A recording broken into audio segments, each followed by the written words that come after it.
I grew up to study the brain because I have a brother who has been diagnosed with a brain disorder, schizophrenia. And as a sister, and later as a scientist, I wanted to understand why is it that I can take my dreams, I can connect them to my reality, and I can make my dreams come true. What is it about my brother's brain and his schizophrenia that he cannot connect his dreams to a common and shared reality, so they instead become delusion? So I dedicated my career to research into the severe mental illnesses, and I moved from my home state of Indiana to Boston, where I was working in the lab of Dr. Francine Bennis in the Harvard Department of Psychiatry. And in the lab, we were asking the question, what are the biological differences between the brains of individuals who would be diagnosed as normal control, as compared with the brains of individuals diagnosed with schizophrenia, schizoaffective, or bipolar disorder? So we were essentially mapping the microcircuitry of the brain, which cells are communicating with which cells, with which chemicals, and then in what quantities of those chemicals. So there was a lot of meaning in my life because I was performing this type of research during the day. But then in the evenings and on the weekends, I traveled as an advocate for NAMI, the National Alliance on Mental Illness. But on the morning of December 10, 1996, I woke up to discover that I had a brain disorder of my own. A blood vessel exploded in the left half of my brain. And in the course of 4 hours, I watched my brain completely deteriorate in its ability to process all information. On the morning of the hemorrhage, I could not walk, talk, read, write, or recall any of my life. I essentially became an infant in a woman's body. If you've ever seen a human brain, it's obvious that the two hemispheres are completely separate from one another. And I have brought for you a real human brain.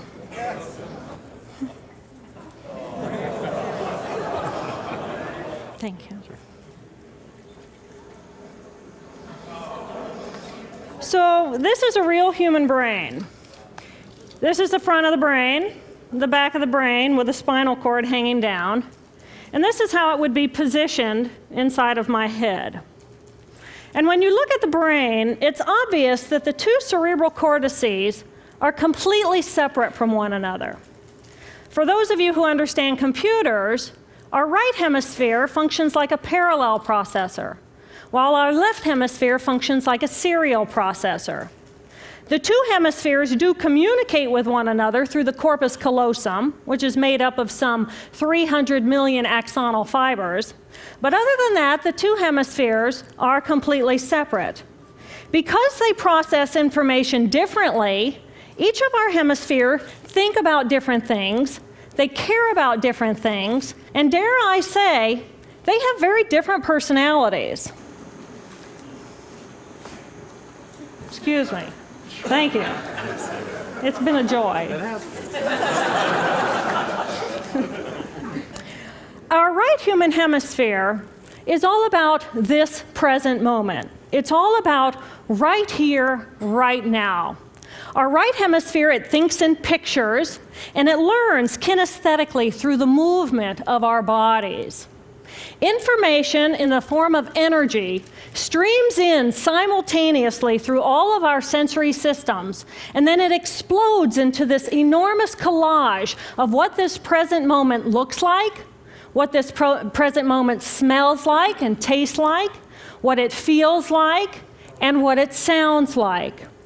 I am an energy being connected to the energy all around me through the consciousness of my right hemisphere.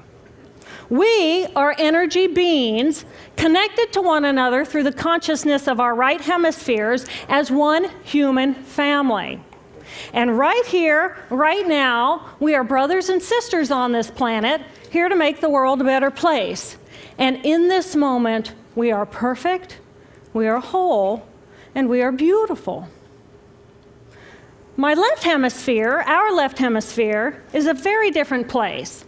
Our left hemisphere thinks linearly and methodically. Our left hemisphere is all about the past, and it's all about the future. Our left hemisphere is designed to take that enormous collage of the present moment and start picking out details, and more details about those details. It then categorizes and organizes all that information, associates it with everything in the past we've ever learned, and projects into the future all of our possibilities. And our left hemisphere thinks in language. It's that ongoing brain chatter that connects me and my internal world to my external world. It's that little voice that says to me, hey, you got to remember to pick up bananas on your way home. I need them in the morning. It's that calculating intelligence that reminds me when I have to do my laundry. But perhaps most important, it's that little voice that says to me, I am. I am. And as soon as my left hemisphere says to me, I am, I become separate. I become a single, solid individual, separate from the energy flow around me and separate from you. And this is a portion of my brain that I lost on the morning of my stroke. On the morning of the stroke, I woke up to a pounding pain behind my left eye. And it was the kind of pain, caustic pain, that you get when you bite into ice cream. And it just gripped me, and then it released me. And then it just gripped me, and then it released me. And it was very unusual for me to ever experience any kind of pain, so I thought, okay, I'll just start my normal routine. So I got up and I jumped onto my cardio glider, which is a full body, full exercise machine. And I'm jamming away on this thing, and I'm realizing that my hands look like primitive claws grasping onto the bar. And I thought, that's very peculiar. And I looked down at my body, and I thought, whoa, I'm a weird-looking thing. And it was as though my consciousness had shifted away from my normal perception of reality, where I'm the person on the machine having the experience, to some esoteric space where I'm witnessing myself having this experience. And it was all very peculiar, and my headache was just getting worse, so I get off the machine, and I'm walking across my living room floor, and I realize that everything inside of my body has slowed way down. And every step is very rigid and very deliberate. There's no fluidity to my pace, and there's this constriction in my area of perception, so I'm just focused on internal systems. And I'm standing in my bathroom getting ready to step into the shower, and I could actually hear the dialogue inside of my body. I heard a little voice saying, okay, you muscles, you got to contract, and you muscles, you relax. And then I lost my balance, and I'm propped up against the wall. And I looked down at my arm, and I realized that I can no longer define the boundaries of my body. I can't define where I begin and where I end, because the atoms and the molecules of my arm blended with the atoms and molecules of the wall. And all I could detect was this energy. And I'm asking myself, what is wrong with me? What is going on? And in that moment, my brain chatter, my left hemisphere brain chatter, went totally silent. Just like someone took a remote control and pushed the mute button. Total silence. And at first I was shocked to find myself inside of a silent mind. But then I was immediately captivated by the magnificence of the energy around me. And because I could no longer identify the boundaries of my body, I felt enormous and expansive. I felt at one with all the energy that was, and it was beautiful there. And then all of a sudden, my left hemisphere comes back online, and it says to me, hey, we got a problem, we got to get some help. And I'm going, oh, I got a problem. So it's like, okay, I got a problem. But then I immediately drifted right back out into the consciousness, and I affectionately refer to this space as La La Land. But it was beautiful there. Imagine what it would be like to be totally disconnected from your brain chatter that connects you to the external world. So here I am in this space, and my job and any stress related to my job, it was gone. And I felt lighter in my body. And imagine all of the relationships in the external world and any stressors related to any of those, they were gone.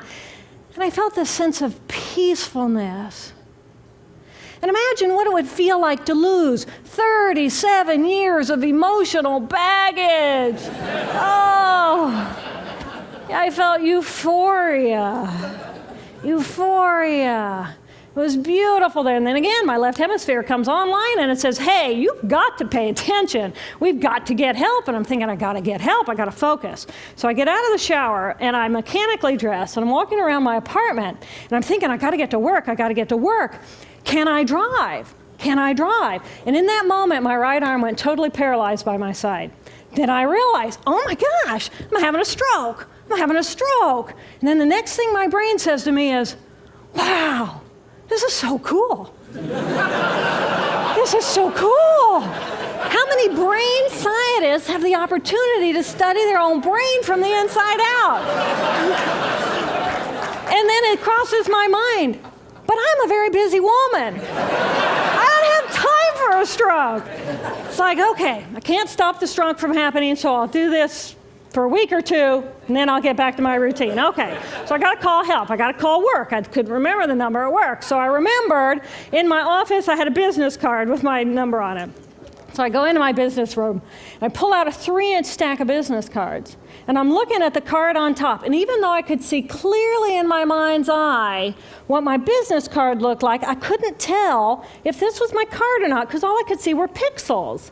And the pixels of the words blended with the pixels of the background and the pixels of the symbols, and I just couldn't tell. And then I would wait for what I call a wave of clarity. And in that moment, I would be able to reattach to normal reality. And I could tell, that's not the card, that's not the card, that's not the card. It took me 45 minutes to get 1 inch down inside of that stack of cards. In the meantime, for 45 minutes, the hemorrhage is getting bigger in my left hemisphere. I do not understand numbers. I do not understand a telephone, but it's the only plan I have. So I take the foam pad and I put it right here. I take the business card, I put it right here, and I'm matching the shape of the squiggles on the card to the shape of the squiggles on the foam pad. But then I would drift back out into la la land and not remember if when I come back if I'd already dialed those numbers. So I had to wield my paralyzed arm like a stump and cover the numbers as I went along and push them so that as I would come back to normal reality, I'd be able to tell, yes, I've already dialed that number. Eventually, the whole number gets dialed, and I'm listening to the phone, and my colleague picks up the phone, and he says to me, "Roar, roar, roar." And I think to myself, oh my gosh, he sounds like a golden retriever. And so I say to him, clear in my mind, I say to him, this is Jill, I need help. And what comes out of my voice is, roar, roar, roar. And I think, oh my gosh, I sound like a golden retriever. So I didn't know that I couldn't speak or understand language until I tried. So he recognizes that I need help, and he gets me help. And a little while later, I'm riding in an ambulance from one hospital across Boston to Mass General Hospital. And I curl up into a little fetal ball. And just like a balloon with the last bit of air just right out of the balloon, I just felt my energy lift and I felt my spirit surrender. And in that moment, I knew that I was no longer the choreographer of my life. And either the doctors rescue my body and give me a second chance at life, or this was perhaps my moment of transition. When I woke later that afternoon, I was shocked to discover that I was still alive. When I felt my spirit surrender, I said goodbye to my life, and my mind was now suspended between two very opposite planes of reality. Stimulation coming in through my sensory systems felt like pure pain. Light burned my brain like wildfire, and sounds were so loud and chaotic that I could not pick a voice out from the background noise, and I just wanted to escape. Because I could not identify the position of my body in space, I felt enormous and expansive, like a genie just liberated from her bottle. And my spirit soared free like a great whale gliding through a sea of silent euphoria. nirvana. I found nirvana. And I remember thinking there's no way I would ever be able to squeeze the enormousness of myself back inside this tiny little body.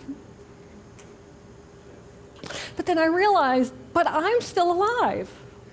I'm still alive, and I have found nirvana. And if I have found nirvana and I'm still alive, then everyone who is alive can find nirvana. And I pictured a world filled with beautiful, peaceful, compassionate, loving people who knew that they could come to this space at any time and that they could purposely choose to step to the right of their left hemispheres and find this peace. And then I realized what a tremendous gift this experience could be. What a stroke of insight this could be to how we live our lives. And it motivated me to recover. 2.5 weeks after the hemorrhage, the surgeons went in and they removed a blood clot the size of a golf ball that was pushing on my language centers. Here I am with my mama, who's a true angel in my life. It took me 8 years to completely recover. So, who are we? We are the life force power of the universe with manual dexterity and 2 cognitive minds. And we have the power to choose moment by moment who and how we want to be in the world. Right here, right now, I can step into the consciousness of my right hemisphere where I am the life force power of the universe. I am the life force power of the 50 trillion beautiful molecular geniuses that make up my form, at one with all that is. Or I can choose to step into the consciousness of my left hemisphere, where I become a single individual, a solid, separate from the flow, separate from you. I am Dr. Jill Bolte Taylor, intellectual, neuroanatomist. These are the we inside of me. Which would you choose? Which do you choose? And when? I believe that the more time we spend choosing to run the deep inner peace circuitry of our right hemispheres, the more peace we will project into the world, and the more peaceful our planet will be. And I thought that was an idea worth spreading. Thank you.